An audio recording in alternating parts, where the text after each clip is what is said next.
नागपूरमधले भाजपचे उमेदवार राजीव पोद्दार यांनी विजयाचा विश्वास व्यक्त केलाय आणि त्यांच्याबरोबर संवाद साधलाय आमचे प्रतिनिधी अमर काणे यांनी। भाजपचे उमेदवार डॉक्टर राजीव पोद्दार सर आहेत आपल्यासोबत आहे। खरं तर मतमोजणी केंद्रावर पोहोचलेले आहे, चेहऱ्यावरचा भाव जो सांगतोय तो विजयी भाव दिसतोय, काय प्रतिक्रिया?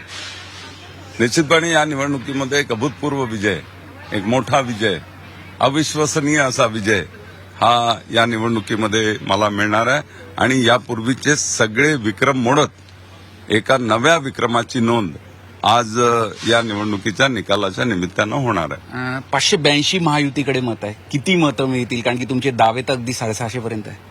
582 तर आमचेच आहे, ते 100% आम्हाला मिळणार आहे आणि त्यामध्ये वाढवून 650च्या वर मतं ही आम्हाला मिळतील आणि जर मी पुढे गेलो तर होऊ शकतं की 680 पर्यंत मतं ही मला मिळू शकतात। म्हणजे काँग्रेसच्या उमेदवाराला कुठपर्यंत रोखण्याचा प्लॅन, रणनीती आहे संपूर्ण?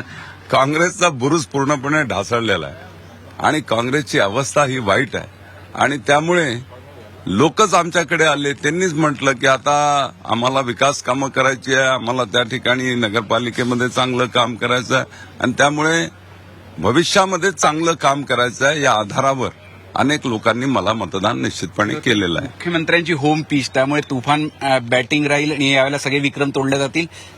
निश्चितपणे आदरणीय देवेंद्रजींच्या या होम पिचवर तुफान बॅटिंग या निवडणुकीच्या निमित्तानं झालेली आहे आणि जुने सगळे विक्रम मोडीत काढत एक नव्या विक्रमाची नोंद आजच्या या विजयाने होणार आहे।